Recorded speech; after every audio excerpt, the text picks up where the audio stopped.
The Night Belongs to a World That Does Not Exist. Late February 2004. The Kodak Theater in Hollywood. Return of the King collects statue after statue until the count reaches 11, tying Ben-Hur. Outside the building, the three films have already pulled nearly $3 billion through ticket windows from Wellington to Tokyo. Inside, the industry repeats a single story. A mid-sized studio gambled everything. A New Zealand director shot 3 epics as one, and the gamble became the defining blockbuster of its decade. Then the statements arrive. New Line Cinema's internal accounting, the arithmetic that governs net profit participation, does not describe a triumph. It describes a wreck. The trilogy that sold out midnight screenings is, on the pages that decide back-end checks, a failure. Lawyers later put a phrase on the record that still sounds impossible: horrendous losses. This is not an argument that seats sat empty. They did not. This is not an argument that the parent company never touched cash. Cash moved in volumes most films never see. The argument lives in a thinner file. The net profit definition printed inside talent contracts years before cameras rolled in New Zealand. Under that definition, a picture can rule the global box office and still, on paper, owe the studio money. Director Peter Jackson wants the share he believes those contracts promised. The Tolkien Trust wants a cut of gross receipts it says never arrived. A group of actors who accepted points instead of larger upfront fees want to understand how a phenomenon this vast can post a deficit. New Line points to the paperwork. The paperwork points to distribution fees, marketing charges, overhead, and interest. Those charges point back to entities controlled by the same corporate family that released the films. The contradiction is almost clean. 11 Academy Awards, worldwide gross approaching $3 billion, and a set of private books that insist Middle-earth remained in the red. What follows is not a tale of midnight theft. It is an investigation of a legally protected contract design Hollywood has defended for generations. A design that does not need to break the law in order to make a blockbuster's profits vanish from the only column talent is allowed to read. Most people still treat a box office line as if it were a bank balance. A trade paper prints a round figure. The mind subtracts a budget and declares a winner. That subtraction is the blind spot. Studios do not settle back-end talent against the number on the marquee. They settle, when they settle, against a private remainder called net profits, and that remainder is born only after the film has paid a list of charges that the studio itself is entitled to levy. The arrangement is older than computer-generated armies. In 1969, long before any New Zealand hillside was dressed as the Shire, J.R.R. Tolkien sold film and merchandising rights in a deal that would travel through United Artists and later through the Saul Zaentz Company. The price was modest by later standards. The document, however, left a percentage claim downstream, a claim the author's trustees would one day argue entitled them to 7.5% of gross receipts. Gross is a dangerous word in Hollywood. It sounds like the whole harvest. In practice, even gross is defined, limited, and sometimes reduced by the same family of contracts that invented net. A studio picture is often not a folder. It is a separate corporation or limited liability company, incorporated for one title or one series, funded by a loan from the parent. That newborn company then hires the studio as its distributor. The distributor sends invoices. Domestic distribution fees have long hovered near 30% of film rentals. Foreign fees climb, often toward 40%. Television, and in later decades, home entertainment and digital licenses arrive with their own cuts. Prints and advertising are charged back. An overhead percentage, commonly in the low double digits, is assessed on production. Interest accrues on the negative cost, as if the movie were a debtor and the studio a bank that never sleeps. Every invoice can be genuine. Every rate can match the contract. The remainder can still be zero. In 1988, Paramount released Coming to America, which took more than $280 million worldwide against a budget near $40 million. Art Buchwald held a net profit participation tied to a story contribution. Paramount statements said the hit had produced no net profits. Litigation followed. In 1990, a California court called the particular formula unconscionable as applied, a rare slap. The wider custom did not retile. It migrated from comedy to event cinema, from one major to the next, including the smaller labels that wanted to behave like majors. Winston Groom watched the 1994 Paramount film of Forrest Gump take more than $600 million at the theatrical window and still faced accounting in which net profits behaved like a mirage. He was not alleging a burglary. He was reading a definition. The civilian word profit means money left after costs. The studio word net profits means money left after costs, after distribution, after overhead, after interest, and after any other deduction the participation exhibit allowed. Home video supplied a notorious distortion for a generation. Many recoupment statements recognized only a royalty, often about 20% of wholesale cassette and disc revenue, as if the studio's own video division were an outside licensee. The rest of the wholesale price never entered the talent column. A film could colonize every rental shelf in America and still, in the net profit universe, be waiting to break even. Cross-collateralization adds a further door. When several pictures are financed as one campaign, the contract may pool them. Costs on the first eat receipts on the third. Interest runs across years of shooting, cutting, and delayed residual markets.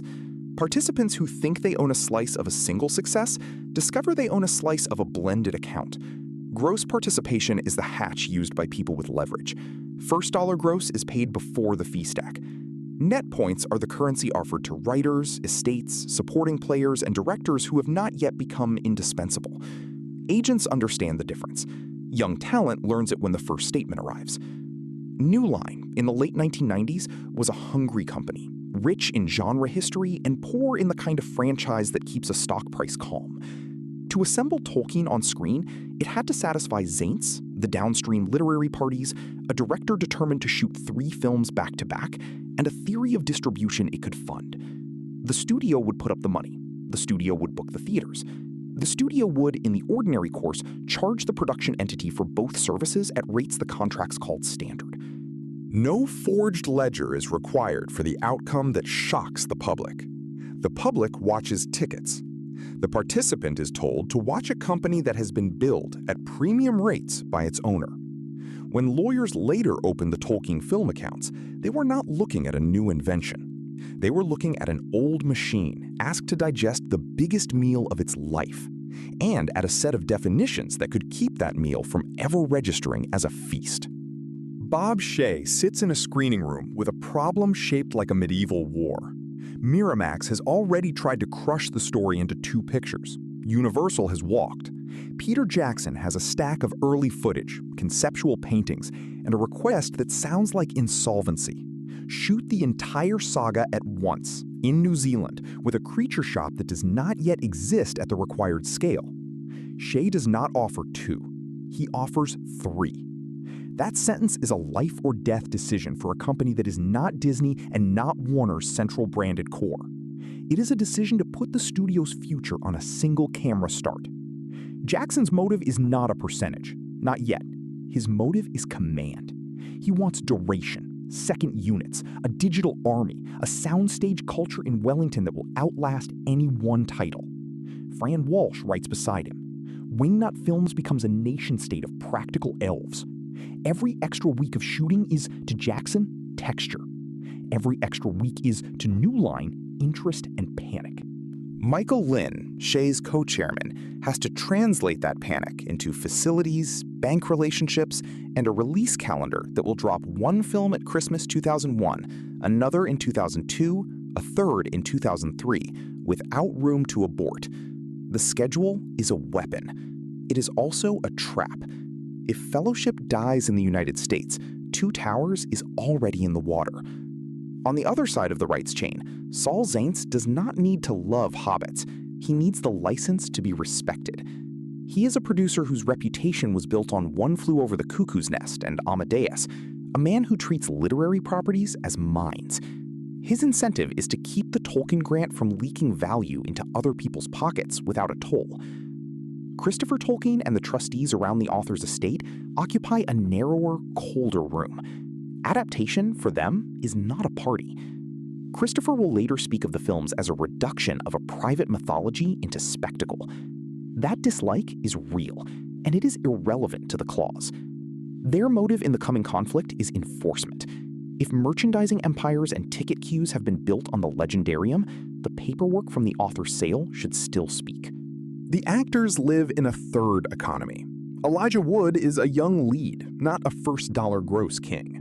Ian McKellen brings theater prestige and a fee that is not a modern superhero ransom. Supporting players take less cash because the documents dangle points, little ownership slices that vest only if the definitions of success ever turn their way. Some of those players will one day join a filing described in news coverage as a 15-actor action against New Line over profits. Their psychology is simple. They accepted delayed money. They do not accept delayed money that has been defined into vapor. Watch the collision of clocks. Jackson's clock is the shot. Shay's clock is the loan. Zance's clock is the license term. The Trust's clock is a dead author's signature. The actor's clock is a career that may never again sit at the center of a global craze. All of them can be telling the truth inside their own incentives. The bottleneck is that only one party designs the statements that convert a craze into a line item. And then the films work. That success does not reconcile the clocks. It accelerates them. A director who delivered a civilization now reads like a partner. A studio that survived its dare now reads like a collector of fees. And a state that disliked the adaptation now reads like a creditor. The human stakes are not whether anyone loved Middle-earth. They are whether love, labor, and inheritance can survive a definition written to protect the house that issued the definition. The first picture is already a monument when the friendship breaks in public. In 2005, Peter Jackson and his production company file in Los Angeles. The complaint is not empty seats. It is an audit refused, and a participation, Jackson says, was never properly paid, especially on merchandising, games, and other licenses that grew beside the tickets. Trade reporters put the disputed sum in 9 figures. New Line replies that the director has already collected tens of millions of dollars, that negative costs and campaign costs were enormous, and that the exhibit means what the studio says it means. A sequel no one has photographed goes cold. The Hobbit is tangled among New Line, MGM, and the literary chain. Jackson is the obvious helmsman, and now a plaintiff. A publicly traded parent cannot easily announce a director who is demanding its ledgers. The lawsuit becomes a choke point for a second trilogy, for New Zealand crews waiting on a start date, and for a franchise calendar Wall Street can already smell. Through 2006 and 2007, the stalemate has a sound. Letters, document requests, objections. Jackson's accountants want to follow a doll, a mobile game, a fast food cup, a soundtrack, and ask whether money that lived in a sister division ever touched his column. Studio officers answer that catalog licenses cannot be unbundled at a plaintiff's convenience, and that a director who needed a green light is trying to renegotiate it after the audience has already spoken. Then the performers file. In 2007, news organizations including CBC News report that 15 actors are suing New Line over profits on the Tolkien pictures. The case turns one famous plaintiff's grievance into a roll call. Faces the public loves are now attached in court paper to a remainder their representatives cannot find. February 2008 brings a second earthquake. The Tolkien Trust and HarperCollins sue in California. The Guardian and other British papers translate the claim into civilian language. The heirs say a global craze has yielded them a token, $62,500, not the 7.5% of gross they argue still flows from the old grant. They seek damages reported around $150 million, a figure that moves with exchange rates and with how a complaint defines the base. New Line's defense is chain of title. Obligations, the studio says, run through the Zanes licenses. The trust, in this telling, is attempting to collect a levy the documents never created. Even unhooked from its exhibit, the word gross does not automatically unlock every dollar a conglomerate touches. HarperCollins is not a romantic party. It is a publisher with an interest in how film success feeds the books and in how a literary estate's grant is read. Its presence beside the trust signals that this is not only family feeling, It is a commercial reading of old paper against a new mountain of receipts. Two theories occupy the same air. One is a director's back end and an audit. The other is an author's sale and a percentage, with or without teeth. New Line is the company asked to open specialized books to both. Escalation compresses. Filings stack. Depositions loom. The Hobbit slips another season. Workshops in Wellington wait for drawings that cannot be approved by a man in conflict with the client. MGM's own financial distress adds friction to a rights maze that was already slow. Later delays will swallow other filmmakers. They are not this fight's core. The present fact is simpler. A studio that needs a sequel director is in court with the only man a worldwide audience will accept in that chair. And then, everything pauses for money. Mid-2008, phone calls bounce between Los Angeles and Wellington. A start date for Dwarves and a Dragon cannot be printed in a trade ad while the director's name is still captioned plaintiff. Publicists draft two versions of the same sentence, one if the case settles this week, one if it does not. Somewhere in a law office, exhibits are tabulated. Merchandising statements, territory by territory theatrical reports, a forest of definitions of receipts. The forest is the battlefield. Whoever owns the definition owns the remainder. Summer 2008. Jackson and New Line announce a settlement. Terms sealed. The practical result is visible anyway. The plaintiff becomes available again to shepherd another journey. Whether the solvent was cash, creative control, an accounting adjustment, or mutual fatigue is not a public fact. The stamp says confidential, and the stamp is the point. A confidential piece can restart a production slate overnight. The same year, Time Warner pulls New Line closer into the parent. The label that authorized the original Dare loses the posture of a semi-independent shop. Shea and Lynn leave their chairs. A reorganization is not a court finding. It is a reminder that the issuer of the statements can itself be absorbed, renamed, and managed from a higher floor. September 2009. The Trust's case ends as these cases usually end, out of court. No line-by-line public reconstruction of every charge, polite sentences of satisfaction issued for the wires. Artistic coolness toward the adaptations remains available to anyone who wants it. It is beside the legal point. The claim has been turned into a private piece, and peace in this business is typically a payment plus a promise to stop talking. The actor's actions recede into the same fog. Some claims resolve, some shrink. Newsrooms move on once the director and the estate have left the frame. What does not leave is the template. A sealed check does not amend the next franchise's exhibit. It purchases an ending and a silence. The wound stays open for anyone who still wants a public verdict. After the hearings and the quiet transfers, a civilian cannot inspect the recoupment pages. No final published judgment dismantles the custom as a whole. Pressure produced deals. The deals arrived, the custom remained. In a cabinet, only certain counsel may enter. The documents that would explain the remainder stay locked, and the lock is legal. The civilian mistake is to hunt for a thief. The more durable fact is a gate. The studio did not need a burglary in the dark. It needed a definition of remainder that it could defend in daylight, in a deposition, with exhibits talent signed before anyone knew the scale of the harvest. Call that definition by its honest name. It is not the cash flowing through Time Warner. It is not the occupancy of theaters. It is net profit accounting, a private language used to calculate contract payouts. A title that says the trilogy lost money is describing that language. It is not describing empty vaults at the parent.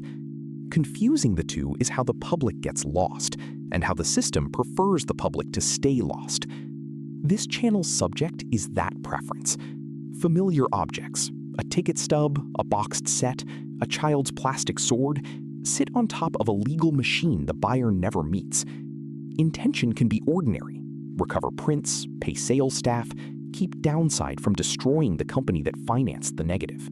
Outcome can be strange. The director, the author's trustees, and a group of performers must go to court to test whether their slice exists. And even then, they may learn the answer only behind a confidential stamp. Power is not a speech from a balcony. Power is who writes the first exhibit. Finance and theaters arrive with language. A cutter of film arrives with fatigue. An estate arrives with a signature from 1969 and lawyers who were not in the room when distribution was priced. An actor who took points instead of cash arrives with hope and little else. The imbalance repeats because the paperwork repeats. Names change. The remainder stays gated. Settlements feel like endings on a news crawl. They function as silencers. They move money and they bury maps. After the last of those pieces, a civilian still cannot walk the trail from a hillside in New Zealand to a line on a recoupment statement. The people who paid at the window are not parties. They are the weather that made the fight expensive enough to settle. So the aftertaste is not a sermon. It is two columns that can both be internally consistent. One column holds a cultural occupation, a decade's defining images, a company saved and then absorbed. The other holds a garden called profit, walled by definitions, entered by lawsuit, exited by silence. The wall is lawful. That is the part that lingers. Picture the cabinet, not a dungeon, a conference room with bad coffee, numbered binders, and a protective order. Inside the binders, Middle Earth is a list of subcodes: theatrical domestic, theatrical foreign, video royalty, merchandising sublicense, interest accrued, overhead applied. A person who fought orcs on a screen for 3 years is asked to become a forensic reader of subcodes. Most cannot. Most sign the peace. The room empties. The binders stay. The lawful wall does not make the hunger disappear. It relocates it, from the box office to a paragraph only a handful of people will ever parse. And the ticket stub still sits in a drawer, honest and useless as evidence. If the only books talent is allowed to read can keep a craze in the red, who were those books written to satisfy? And what would it mean if the next generation of artists refused to sign them?